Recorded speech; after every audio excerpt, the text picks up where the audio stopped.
Hey everybody, and welcome to chapter number 3. We're talking about visual perception here, and I got good news for those of you that took sensation and perception with me in a previous semester.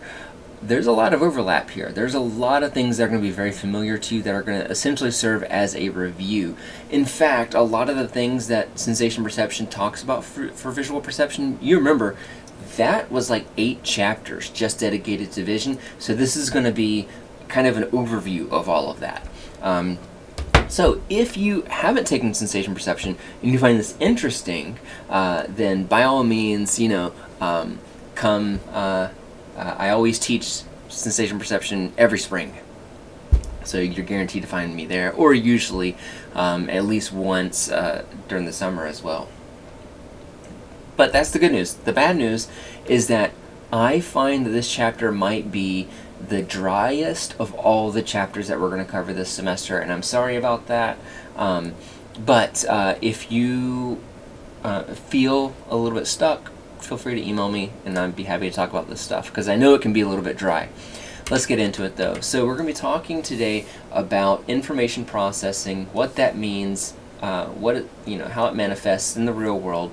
Then we're going to be spending, I'm going to try to keep this to about 20 minutes, talking about how the visual system works by giving you a broad overview of that field, where we're going to talk about how looking at single cell recordings of neurons tells us about how the brain works and where visual information goes after our eyes detect it.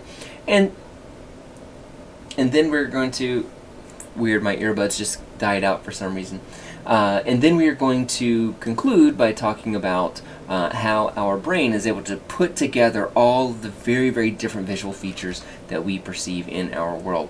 So the videos that I have for you today, there are 3 of them. The one that I would say that I would, actually I don't think these are essential videos, if I'm being honest with you. So I think it's okay if you feel like you are short on time and want to skip some of these. But I'm just going to quickly describe that this video right here, mapping the visual cortex neuron by neuron, this is one of my favorite videos that I show in my sensation perception class, but it's like 11 minutes long, there's no dialogue, and it's literally just watching people try to map out a visual cortex by listening to action potentials that are firing in a single cell recording device. This next one, example of top-down processing, is you're going to hear a very familiar song, a classic rock song, and then they flip it reverse, and then you might hear something else. I'll explain more about that in a couple of slides. And then finally, at the end of this chapter and beginning of next chapter, we're going to be talking about illusory conjunctions, or what's called feature binding. This is a quick video that kind of looks at an experiment that is designed to try to assess that. All right, let's get into it. So we're talking about bottom-up and top-down processing. This is an idea that can literally, we can plug this into any chapter, because you can take these ideas and make them relevant to any kind of cognitive psychology that you're encountering. So we're talking about it here, but it's not just for visual information. It's true for auditory information, for taste, or for anything like that. And I'll give you some examples as we go through this.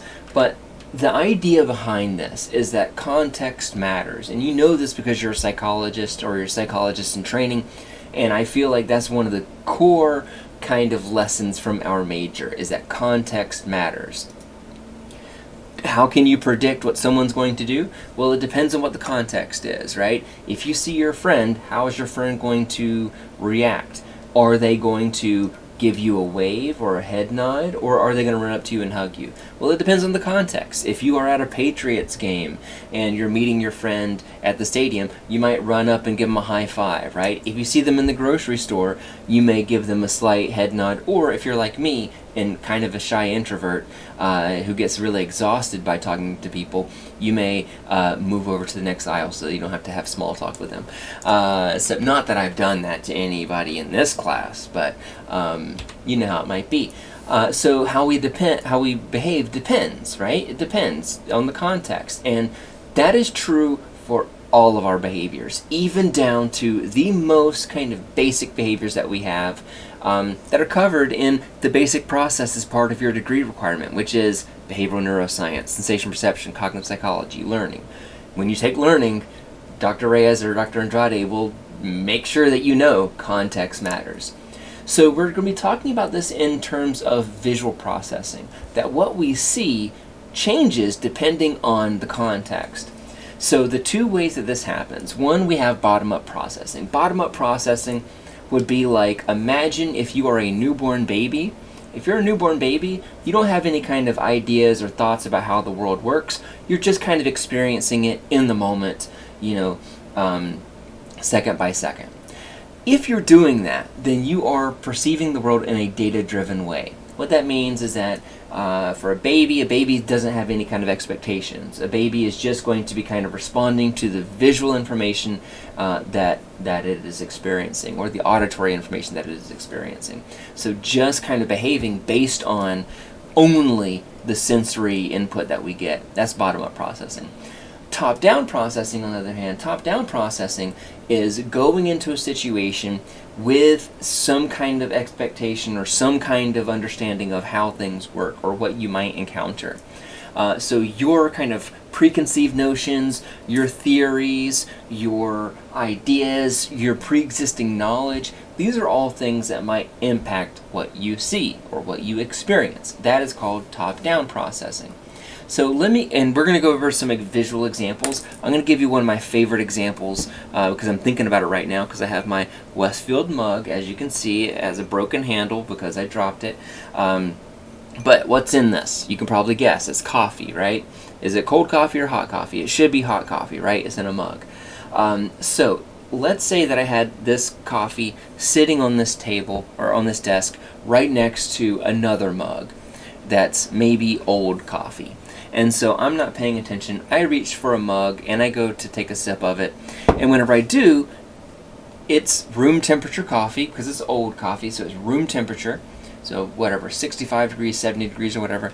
I take a sip and it feels disgusting. It feels like cold coffee because it is much less hot than what I thought. That's an example of top-down processing. I thought that the coffee would be hot, and so whenever I drank it, I had this kind of weird kind of sensation, or this weird kind of perception, I should say, which is that it felt cold, when in fact it's just room temperature, because I expected something different. If I wanted to give you the same example but with bottom-up processing, that would be like if I had no idea which of those two were the hot coffee, so I closed my eyes and sipped each of them to try to figure out which one was hot. That would be an example of bottom-up processing, because I am using the data there. I'm using kind of just the coffee itself to make that distinction and not coming into it with any kind of preconceived notions. So that's the difference between bottom-up and top-down processing. It's going to come up so much this semester. Sometimes I'll point it out, but other times you can just imagine how these kinds of examples might express themselves. So here is a quick example of visual processing changed by our understanding of how language works. If I were to ask you, what does this word say? You're going to have, there's two kinds of responses that I might get. I might get that it's T-H-E, or I might get that it's T-A-E. But almost everybody, when I ask this in the classroom, says that it is the word the. Okay, and if I asked you, what does this word say, almost everybody will tell me that this word says cat. But you can probably already guess what I'm going to point out here, that there is something interesting, which is that these two symbols are identical. That here we see this mostly as an H, but here we see this mostly as an A. Why do we do that? We interpret this ambiguous symbol based on what we think is going to be the most likely letter for that word. So here, T and E, we know that the is a word, and so we perceive this more like an H than an A. Over here, though, we don't think that CHT is a word, but cat is a word that we have seen frequently, so we are more likely to jump to the conclusion that this is the word cat. If we do that, though, then what we have done is we've taken the exact same symbol and we have interpreted it differently based on the surrounding context. In other words, we have experienced top-down processing, because our knowledge about this being perhaps the word the, or this perhaps being the word cat, changes the way that we perceive this ambiguous letter. Okay, so what about if we perceive this bottom up? If we perceive this bottom up, then we would perceive this as maybe the word tay and then the word cat. Basically, we would perceive this as an A here and as an A here. Because they are the same and we're just responding based on what we see, we would expect that they would be the same symbol and we would perceive them the same. All right, here's another example. And you may already know just by looking at this where this is going. So if I asked you to read aloud, what is this? This, and this. Okay, now, I know that you didn't actually say it out loud. I'm not going to say how I know that you didn't. I certainly don't have microphones kind of planted recording you to make sure that you're participating along with the video. But if I were to ask you, what is this word, you would say, no, you got to say it. Thank you. All right, yes, we would say that's 11. We'd say that's 12. 13 and 14. Congratulations, you're reading at a kindergarten level. All right, what about this now? So now we have A, B, C, and D, right? But as I mentioned, you probably figured out the trick here, or what I'm going to point out, which is that these two symbols right here are identical. But I perceive this as a 13 over here. I perceive this as a B over here. They are the same symbol. So why do we perceive them differently at first? Because, and you can imagine, whenever you first saw this, I don't think anybody's read this as 11, 12, B, 14, or A, 13, C, D, right? That's not how we typically are automatically going to read it, because we have an understanding about how numbers work or how letters work and the orders in which they fall. That helps us perceive this as a 13, and that helps us perceive this as a B. That is top-down processing. So, what about bottom-up processing? Always ask yourself, what would a baby experience? That is going to be bottom-up processing usually. A baby isn't going to perceive this as a B or as a 13, right?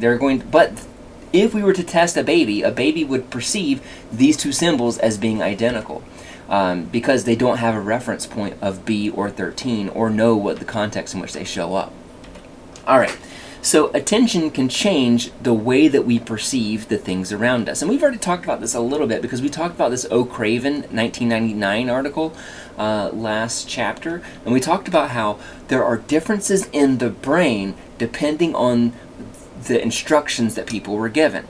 That if you were asked to look at this as a house or look at this as a face, that changes what parts of your brain are active, even though your eyes are picking up the exact same information regardless of what your instructions were.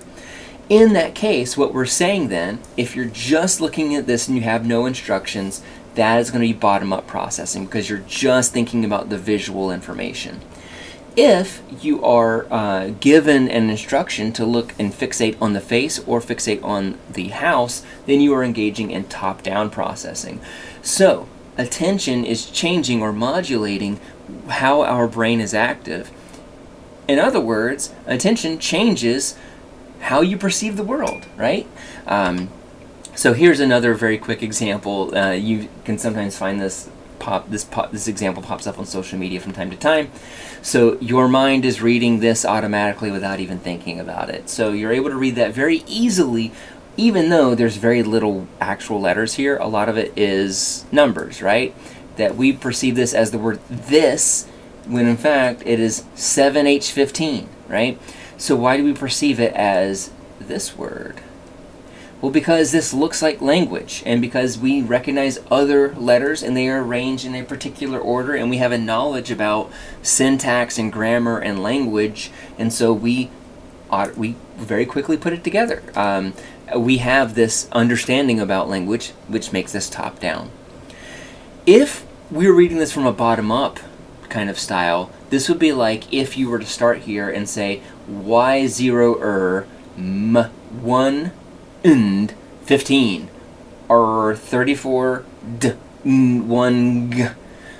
You would be perceiving it like that because you're just processing what you see. You don't have any kind of understanding about how language works to help you perceive this differently. Similarly, you can read this phrase very easily. It doesn't matter in what order the letters in the word appear. The only important thing is that the first and last letter are in the right place. The rest can be a total mess and you can still read it without a problem. So again, our knowledge about language and about what words are more likely to appear based on the words that are there, or letters that are there, is a top-down kind of strategy. If you can't read this, you're probably engaging in bottom-up processing, where you're just processing the visual information and not thinking about how these words fit together. All right, so that was 15 minutes. This is a good point to take a pause, go grab a drink, and come back, because we're about to run through the visual perception, the visual system in about 15-20 minutes. I'm going to take a sip of room temperature coffee. All right, let's get into it. So I'm going to set my timer, see if we can get through this in 20 minutes. All right, so here is the human eye. This is a cross-section of the human eye, and we can see that light comes in the eye. You already knew that. But light is going to be refracted at the lens, which turns the image upside down, and is going to land on our retina. The retina back here is a very special place in the human body, because this is one of the only places in the human body where we can actually detect light and convert that into a neural energy. In other words, whenever light strikes this back part of our eye, there are photoreceptors here that make up the retina. Those photoreceptors are going to convert that incoming light into an action potential, because this is and again, if you took me with sensation perception, you know this phrase very clearly, because I used it all the time. The only language that our brain can understand is action potentials. That's the only thing that our brain can understand. Anything your brain does is because of action potentials, because of this collection of electrical impulses that are created by single neurons. So these cells back here, when they detect light, they turn that into an action potential, and it is going to travel down this optic nerve and then eventually work its way to the occipital lobe. All right, so yeah, so we see the retina here. We got these tiny photoreceptors lining the back layer of our eye. The fovea is the center part of your visual field. This is where we have a lot of cones. Over here in the periphery, we have a lot of rods. But this is the center part of our visual field. So if you are looking at the word fovea is in your fovea. Okay, so as I mentioned, we do have rods and we do have cones. They are two types of photoreceptors. Let's start with cones. Cones are in the center of your visual field. They're in your fovea. They detect color, and they are highly sensitive. What does that mean? Well, I should say, let's talk about acuity first. Actually, acuity is like resolution. So in other words, they have high resolution. What does that mean? Basically, it means if you're taking this video actually right now, I wish I could demonstrate this for you, but you can do it on YouTube. If you take this video and you go to that little gear and you set it from, instead of 1080p, you set it to like 480 or 320, this is going to become more blurry, right? There's going to be bigger pixels that line this video. That is lower acuity. So cones are like smaller pixels. Cones are like seeing in HD. Rods, on the other hand, rods are going to be lower acuity, so they are bigger, and because of that, they are not able to pick out on small details. They also do not detect color, and they are mostly found in our periphery. You can see here, maybe this is called a cone because it looks like a cone, and the rods are called rods because they look like rods. That is why they are called that. So, I wish it was more exciting, but it's not. That's why they're called rods and cones. And you can even see here that these rods are a little bit thicker than the receiving part of those cones. All right, and that's because cones have higher spatial acuity. So this is a figure you can find in your textbook that looks at the density of photoreceptors based on their type, if they are rods or cones, as it is spread across our fovea, or our retina. So right here, the 0 point, this is the very center of our visual field, and you can see right here we have almost exclusively cones. But as we move a few degrees away from the center part of our visual field, we're going to be using fewer of these cones, as you can see, and we're going to be using lots of rods. All the purple here are these rods. If you're wondering why this spot right here doesn't have any, is because that is our blind spot, and our blind spot doesn't have any photoreceptors. It is the spot, which you can see right here, where light is leaving, or I should say activation from the retina is leaving to go to the rest of the brain. So there aren't any photoreceptors here. It's literally just a hole in your vision that your brain kind of estimates what ought to be there and what it suspects, what it predicts is in your visual field. You can't actually see anything for that part of your visual field. Our brain has been making it up our entire life, which is wild to think about. And if you want to learn more about that, sorry, you got to take me for sensation perception. You can learn more about it there. All right. This info, don't worry too much about this info. It's, again, this is like taking an entire chapter and boiling it down into one slide. That we have a lot of neurons that are going to help us get information from the retina over to the rest of the brain. So those photoreceptors are going to synapse onto bipolar cells and ganglion cells. Don't worry too much about those for now. But those cells are going to link into ultimately getting us to the optic nerve.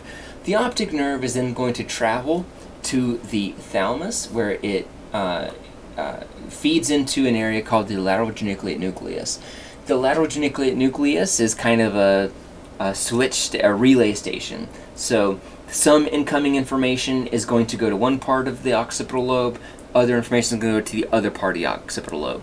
This is where that is sorted, is in the lateral geniculate nucleus. If it's a small detail, it's going to go to one part of the brain. If it's a larger feature, it's going to go to a different part of the brain. And then once we get to the occipital lobe, we are going to meet up with something called the V1. The V1 is just the visual cortex, the primary visual cortex. You'll also hear this called, in medical fields, the striate cortex. The striate cortex, the V1, the primary visual cortex, the primary visual area, they all mean the same thing. It's there, the first place that information is really perceived and interpreted visually in the human body. Alright, so I said don't worry too much about those ganglion cells right here. So what are those ganglion cells? Now's our time we can talk about it, because we're going to go kind of deep on these ganglion cells. These ganglion cells have receptive fields, which basically means that these cells are sensitive to where light is activating this part of the cell. When light reaches these cells, one of two things happen. It is either, actually, I'm going to change this right here. I'm going to say one of three things happen. Because that cell can either speed up and fire more frequently, it can slow down and fire less frequently, or, and this is what I had forgotten, it can stay the same. So there are two separate types of ganglion cells here, an on-off receptive field and an off-on receptive field. I'm going to show you an example visually, and then we'll backtrack. For example, this is an on-off cell. In other words, whenever we have activation from light hitting the center part, this cell is going to fire more frequently because the center part is excitatory. That contrasts with the off-on cell, where if you have the same activation touching the center part of this cell, it is going to fire less frequently because this is an inhibitory part of that cell. So if I were to take this activation from light and put the same amount over here in the surrounding area, now that cell is going to fire less frequently because the surrounding part is inhibitory. It's slowing that cell down so it fires fewer action potentials. And the opposite is true. If we were to move that activation over to this part of the off-on cell, this peripheral part is excitatory, so now it is going to fire more frequently. And then finally, if we were to cover this entire thing in activation from light, then the cell is going to stay at baseline. It's not going to fire more frequently or less frequently. It's going to fire the same as it was. Alright, so the reason why these are called on-off and off-on cells is because their polarity is reversed. For the on-off cell, light in the center turns it on. For the off-on cell, light in the center turns it off. All right. And you can kind of see some demonstrations here. Here we have neurons that are going to be firing more rapidly because activation from light is landing on these parts of the cell. Here it's going to fire less rapidly. And if we were to cover the entire thing, it's going to stay at baseline. Okay, so here you see essentially baseline activation. Just regular neuron firing just because it's a healthy neuron firing. If I were to shine a light right here in the center part of that, you can see that it fires more frequently.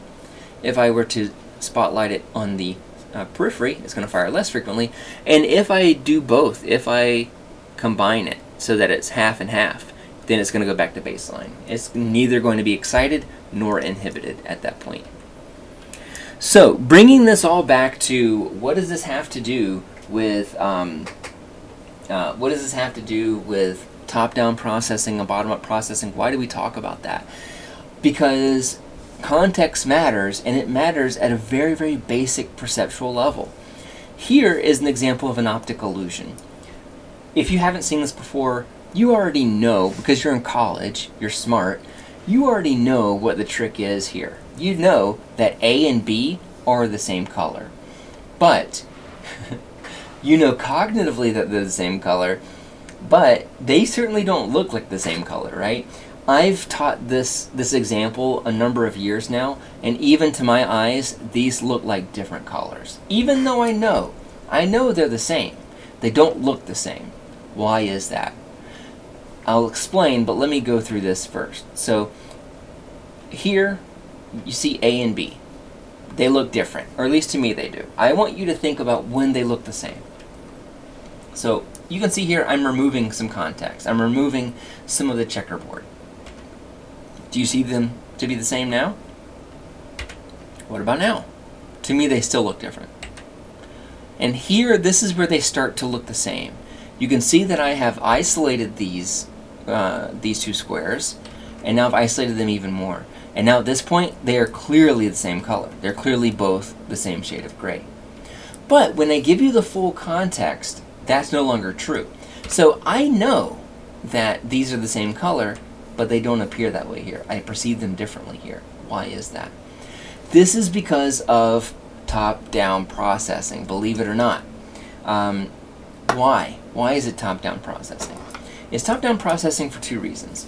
One is because, and if I were to ask you in a classroom where I could, get your participation, you'd probably nail this about why this is affecting us.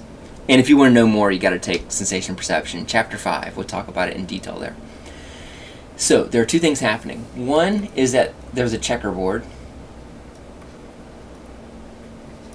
And two is that there's a shadow. Okay, so if we were responding just on bottom-up processing, we would easily say that these are the same color, because to our eyes, these are both going to be gray. But our brain is going to interpret these, it's going to make some adjustments, and it's going to interpret these incorrectly. Because, let's start with shadow first. This big cylinder is casting a shadow over this part of the board. So our brain is going to assume that B is actually much brighter than what our eyes are detecting, because we know there is a shadow over it. So our perception has changed based on the surroundings, based on the presence of a shadow. We now know that that shadow is just there to throw us off, but our brain doesn't know that. Then we also have the checkerboard formation. If you look at this, we got light, dark, light, dark, light, dark, light, dark, light, dark, light, dark, light, dark, light, and so on. It alternates. So if I'm looking at this, I know it's dark, light, dark, and here it's light, dark, light. This is a dark, this is a light, right? Or at least that's what we would expect. But again, that's throwing us off. It's not true. When we get rid of the checkerboard, we can see that they are the same color. All right. And so you've also seen this in a number of other illusions as well. So are these lines the same length? You already know that this is a clever trick, right? Because you saw this in art class in 5th grade. That if I wanted to, I could trace a line. I'm trying to do it as straight as possible. And as you can see, these lines are the same length, even though they don't look that way. Why? because the context is throwing us off. This stuff is irrelevant. The arrows or the heads of the tails and the heads of the arrow, it's totally irrelevant, but it changes the way that we perceive it, so that most people are going to find this line to be the longest and this line to be the shortest. Alright, I already went over single cell recordings, already went over it here. I guess what I'll say here is that that we have some cells that are sensitive to specific line angle orientations.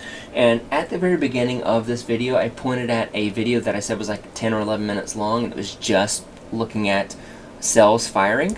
This is what they were doing. They were trying to find what is the best orientation for this cell. What is its sweet spot? So you can see here that they take this horizontal line, and it doesn't really do anything for the cell. The cell's not really firing all that much. If we start turning it, you can see that it is turning this line. This neuron's starting to fire more frequently, and then whenever we have it straight up and down, it's firing a lot now, which means that this particular cell is very, very excited by single up and down lines. But what other researchers have found is that our visual cortex is just littered with these cells. That so many of those neurons are just detecting line angle orientations. And they all have a sweet spot. They all have a specific line angle that really makes it excited and makes it fire more action potentials, or makes it fire fewer action potentials. Either way, our brain is listening for that. Oh no, I don't even really want to talk about this, other than to say that thinking about these cells, this is a very basic, rudimentary, simplified explanation. That we have thousands, hundreds of thousands of cells just like this, all in our occipital lobe, waiting to detect light. And this is going to help us see the world so and with so much detail and with color and with so many different kind of characteristics that we can see, is because of all of the different neurons working in conjunction, breaking down line angles and movement and color and all these other things. Our retina and our occipital lobe is covered with these. I don't want to talk too much about lateral inhibition because it's not going to come up on an exam. It may come up on a chapter quiz depending on which one you get. But lateral inhibition is a really complex perceptual phenomenon, where if you're looking at this grid, we got this right here, basically these different shades of gray, and these are pure shades. They don't actually change color within these bars. So right here to right here is all the same color. From right here to right here is all the same color. From right here to right here is all the same color, and so on. And yet, our mind makes lines each time this color changes. And these look almost like somebody took a line or like black ink and just drew a line down.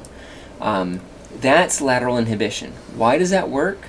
Because essentially we have all these cells that if I were to take a line, let's say, let's say if I were to take this bar right here and this bar right here is really dark, and this bar right here right next to it is really light, then these cells that are going to be right on the border are going to have very, very, very different responses. Some of them are going to be very active, some of them are not going to be active at all. The cells that are in the middle of either, this pure patch of gray or black or white or whatever, those cells are going to be less active because they are mostly going to be firing at baseline rates, which means that we have more activation on the corners and on the lines and on the edges and on the borders, which is why we are so good at picking up on these borders. It's one of the first things that we notice as babies, as lines and edges and orientations. Alright, so that is lateral inhibition. Alright, I think now is a good time to pause, and then what we'll do is we will pick up and we'll finish the rest of this video, which I think is about another 25 minutes left. So go ahead and grab some coffee, use the restroom, and we will be right back. I'm going to take a break too. Alright, are we recording? Okay, yes, we're recording. Okay, how foolish of me. Okay, thank you so much for coming back. Or maybe you decided that you were going to keep on playing. I took a break, but like I mentioned, I think that now we're entering the final stretch, and I think we've got about 25 more minutes left, depending on how much content we have left. So let's talk about what versus where. So when we're talking about how the brain is organized, the brain is actually organized in this very interesting way where visual information takes two separate pathways throughout the brain. Some of that is going to go this way, up and like that, and some of it is going to go underneath, like that. So, the retina, which again is where the photoreceptors are going to be converting that light into an action potential, that's going to move over to the lateral geniculate nucleus, and then after that is going to reach the occipital lobe. And so the V1, which is kind of this first area right here, that is going to spin off, and then depending on what kind of information, some of that is going to go to the parietal areas, and some of that is going to go to the inferotemporal areas. Parietal are going to be up here, inferotemporal is going to be down here. So, how do we know what kinds of information go in which direction?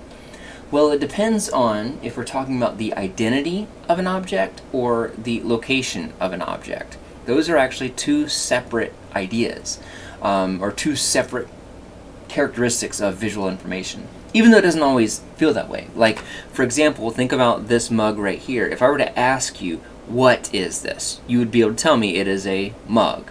If I asked you, okay, great, now where is it? That seems like a foolish question, right? Because if you're able to say what it is, you also know where it is. But our brain doesn't actually perceive that together.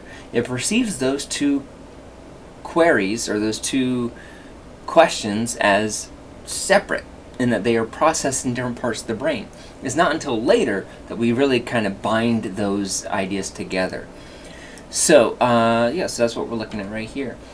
So the what system, that is going to be the one that moves underneath through the inferotemporal portion of the brain.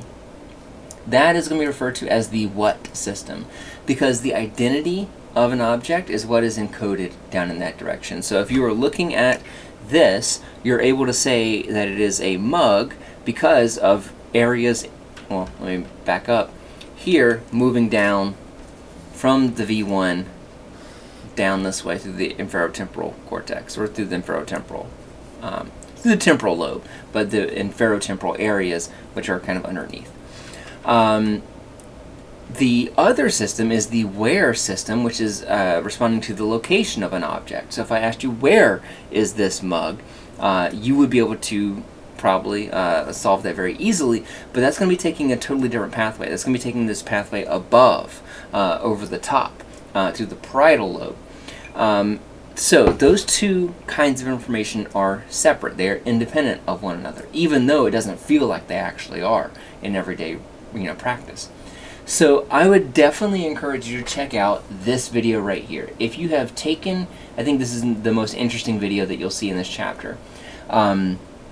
If you took me with sensation perception, you've seen this video. It is a guy named Kevin who got into a motorcycle accident, damaged the part of his brain that recognizes objects, that identifies them. And so what you have is a guy who has his where system totally intact. It's perfect. But he can't actually say what things are. He knows where things are. He doesn't trip over them. He doesn't run into corners. He doesn't get lost. But he can't tell you what it is that he is seeing. With the one kind of exception being that he can detect faces, which also tells us that face recognition might be different than the recognition of normal everyday objects. Because in this case, this guy is unable to see common objects, but he can recognize faces. Down here, this video is motion blindness, or kinetopsia. And kinetopsia is whenever you damage your parietal lobe, and whenever you damage your parietal lobe, that can lead to some deficits in your ability to perceive where things are. And it is weird because if you think about what does that mean, it means that you can say what something is, but you can't say where it is. So whenever I was saying, about this. You could say what it was, and you could say where it was, but what if you knew what it was, but you couldn't tell me where it was? That's a really weird kind of thought experiment, right? So this video does a decent job of conveying that. It's kind of like living the world as a slideshow, where you're only getting certain slides every couple of seconds. All right, so parallel processing is a phrase that is used to describe how these two independent processes, the where things are and the what things are, how those things take place together, because they are parallel. In other words, they're operating separately, they're operating independently, but they're going together. We don't see the world that way, though, right? If I ask you where something is, you're also thinking about what it is. So it doesn't feel like we are chunking this information or splitting it up into two. We perceive it all as one fluid event. So how does that happen? That's called the binding problem. That this question about why is it that we don't see the world in a disjointed way is called the binding problem. It is a kind of a philosophical question, and it's one that in cognitive psychology people still debate over. I remember, well, this is maybe too long of a story to tell in this format, but there was a conference that I went to in Boston, actually, and this guy stood up in the audience and was like, yeah, I don't believe in the binding problem. I think it's an ill-posed question. And I remember hearing gasps in the audience. It was very funny, which you probably don't think is that funny. But what I thought was funny was how this very esoteric kind of concept can get people really, really kind of angry and motivated to talk. But this idea, this binding problem, is referring to why is it that we don't perceive the world as where and what? Why is it that we perceive the world together? That we don't have to think about these things as separate. The reason for that is what helps us kind of combine these two separate streams of information is spatial position and neural synchrony. You can learn more about these in the book, but ultimately what it boils down to are that things that are close together are going to be lumped and chunked together, and things that are that happen together are also kind of combined and put together. So in other words, whenever you have objects that are next to one another, we tend to either fuse them or assume that they are connected. And then neural synchrony is saying that because these areas of the brain are active together at the same time, they're synchronized, and so we perceive them together. All of this is made possible through attention. And we've talked about attention already a little bit. It'll get its day in the sun in chapter 5 when we have a whole chapter dedicated to attention. But here, even now, we're emphasizing the importance of attention in our ability to pay, well, in our ability to perceive the world. That if we're not paying attention, our perception of the world changes quite differently. So, whenever our attention is overloaded, whenever we are very distracted, we make a lot of conjunction errors. Conjunction errors we'll talk a lot about in chapter 4. But conjunction error is whenever we have an issue combining those two separate visual streams, the what stream and the where stream. When we have conflict there, when we're not paying attention, when we're too distracted, we might confuse some of those features, and that is called either an illusory conjunction or a conjunction error. This happens quite a bit with people that have damage in the parietal lobe. People that have damage in the parietal lobe usually are going to have, or more likely to have, issues combining these features, and that's partly because the parietal lobe is used a lot with attention. Attention is used attention is the parietal lobe has lots of resources that help attention. So whenever the parietal lobe is damaged, that can give us a deficit in attention, and a deficit in attention means that we're going to be more likely to make these conjunction errors and screw things up. So let me show you maybe an example of a conjunction error. So I want you to read this as I'm going along with it. Attention is critical for binding visual features. When attention is overloaded, people make more conjunction errors. More on this later. People with parietal lobe damage are particularly... Okay, so I wanted to distract you for a second there. I wanted you to be focusing on this text while I flashed something over here on the right-hand side of the screen. Now when I do this in the classroom, most people are able to tell me something about it. They usually say like, oh, it's shaped like this, maybe? And then there are multiple colors in it. And when I ask, well, what was it? I don't know. People aren't 100% sure. What you actually see is this right here. And for the most part, whenever you're looking at it right now, it's very easy to say what it is, right? Why is it very easy now when it wasn't earlier?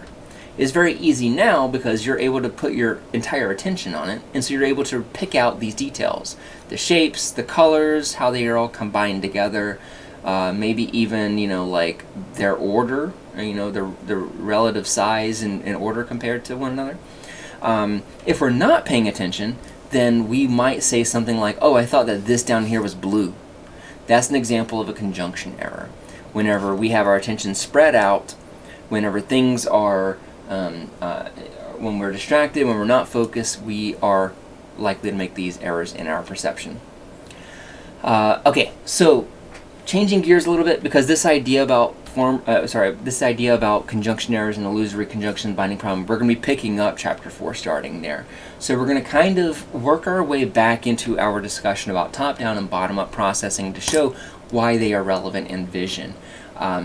So before cognitive psychology was around, there was something called Gestalt psychology. Gestalt psychology was huge in Europe, starting from, I'm going to say, the late 1800s and on. But it didn't really kind of find a lot of footing or traction in America, because America does what it does best, which is that it ignores Europe, or what's going on in Europe. But in the 60s, cognitive psychologists who were actually studying vision realized a lot of great ideas were kind of percolating in Europe when people were discussing Gestalt psychology, and that we can use a lot of these ideas to help us explain how we are able to see things.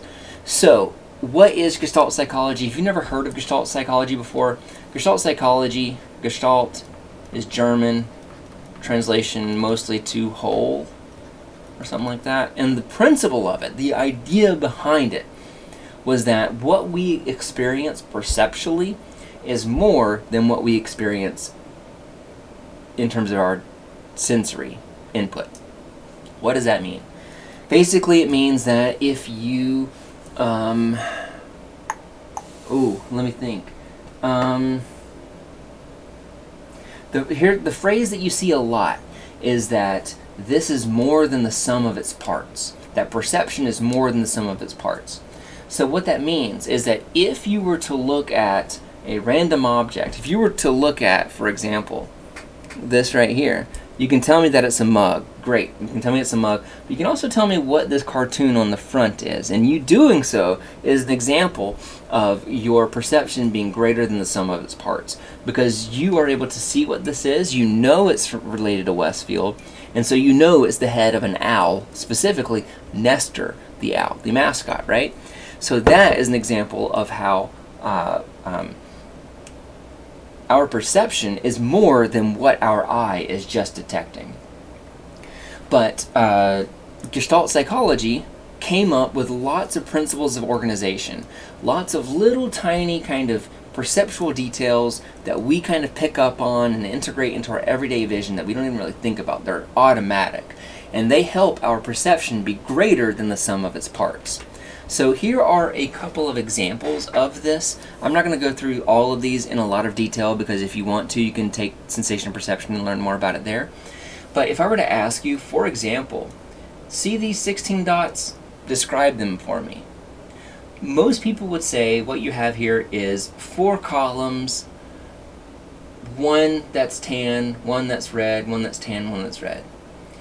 Whenever you say that, what you're doing is you are grouping things. You are grouping this 16 into 4 groups of 4.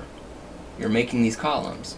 But why are you making these columns? Why did you do it that way and not like this? Why didn't you group it that way? The reason why is because we group things that are similar, and we automatically do this. The same is true for this over here. If I were to ask you, how many dots do you see over here, or describe what you see over here. You could, if you wanted to, tell me that you see, what is this, 13 dots or something like that. You could say there are 13 dots, but that's not what most people do. Most people will tell me that we have 3 groups of dots. Why do they phrase it like that? Because this group is close together, this group is close together, and this group is close together, so we assume that they are part of the same group. Over here, we see this green rectangle as one single rectangle that is being interrupted by the cylinder in front of it. That's an example of good continuation, where we perceive this green rectangle continuing on behind this cylinder. Even though, for all we know, it could actually be just, two rectangles that, that don't connect. But our mind perceives it as one that does connect. That's an example of perception being greater than the sum of its parts. We imagine these things being connected even though we have no data to render that conclusion. Here, this is called closure, sometimes called illusory illusory contours, where we perceive this as being a triangle that's just kind of interrupted like that, right? But again, what we're actually seeing are just 2 lines, right? We see these lines and then we see this, and they're not connected, but because they kind of line up, we assume that they fall along the same contour, and we say that that's a triangle instead of 2 separate independent shapes. And then simplicity, this is a way of showing how, for this, we perceive this as being one line here and one line here. We don't perceive it as being one line, one line, one line, one line. And that's because it's more simple for us to think of this as 2 lines that fall across each other. All of these examples are Gestalt grouping principles, and we talk about them a good bit in sensation perception. This is a figure ground illusion. So figure ground, figure being what's in front, ground being the background. So this is the word lift, where we have the white in front and the black in the background. But again, this is an example of Gestalt psychology because you see this as the word lift, even though what you're actually seeing, what your eye is detecting, is just a couple of blobs of black, right? One blob, one blob, one blob, one blob, one blob. There's no actual letters here, but our mind puts those letters there, right? Puts that as an L, puts this as an I, and so on. All right, I'm gonna skip. Okay, actually, I'm gonna talk about this a little bit. Some of you have already had this illusion spoiled for you. If I ask you what this is, a lot of times my classes will take their time and they'll try to guess, and they have a hard time with it. But if you took my class, then you know exactly what this is. You may remember this almost immediately. You may even see it right now. This is a cow's head. How do you know it's a cow's head? Let me trace it out for you.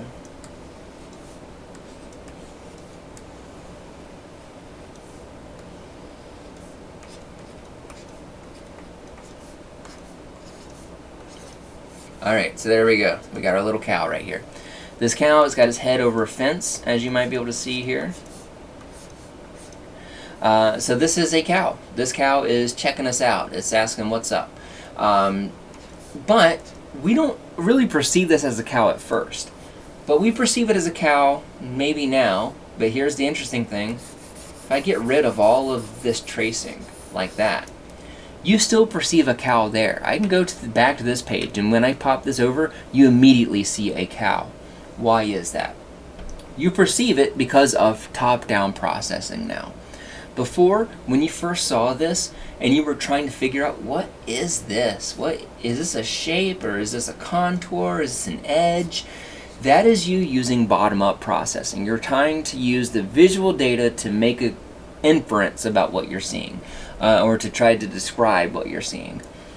Top-down processing, now that you know that this is a cow, right? You can't unthink about that. You can't stop thinking about it. You can't go back to where you were initially and just perceive this as a random blob of white and black.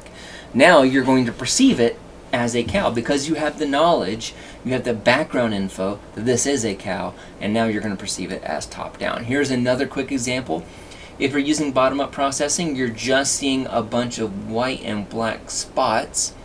And if I give you more context, it still looks like a bunch of white and black spots. You're using bottom-up processing to try to figure out what you're seeing here just based on the visuals. But if I help you out a little bit, this is a dog.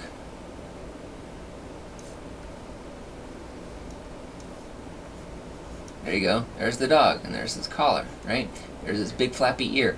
So this dog is sniffing at the ground, and I can get rid of this these lines, and you still see the dog, right? You still see the dog, even though what your eye is picking up is just a random assortment of white and black blobs. That is the power of top-down processing. So even whenever I give you this very, limited access to the context of the rest of the picture, you're still able to perceive that as a dog.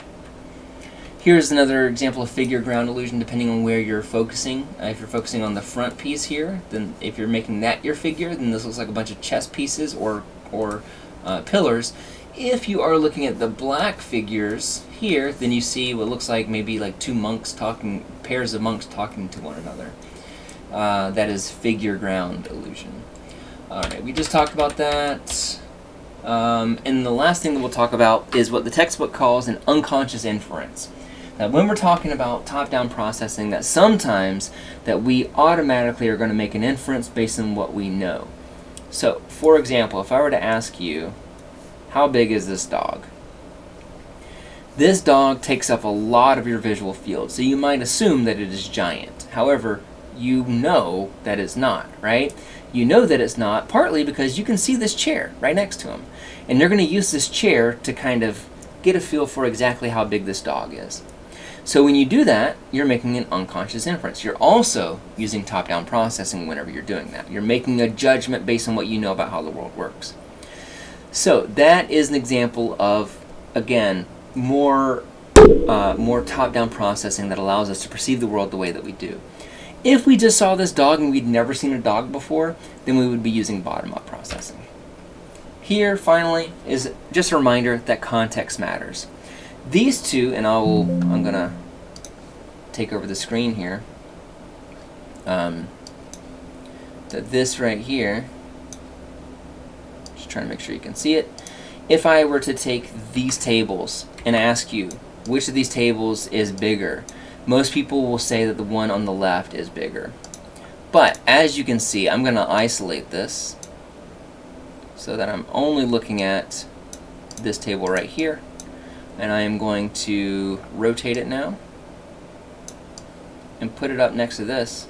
And as you can see, now they are the exact same size. I'm trying to get the linings up perfectly, but they are the same size. And shoot, you can't really see it too well because it keeps trying to remove the background. So let me just try to make a couple of these changes and see if that helps. Yeah, there we go. Look at that. That's perfect. And you would have never guessed whenever it is placed like this. So why is that? The reason why is because context matters. Context changes everything. Changes things even at the most basic visual level.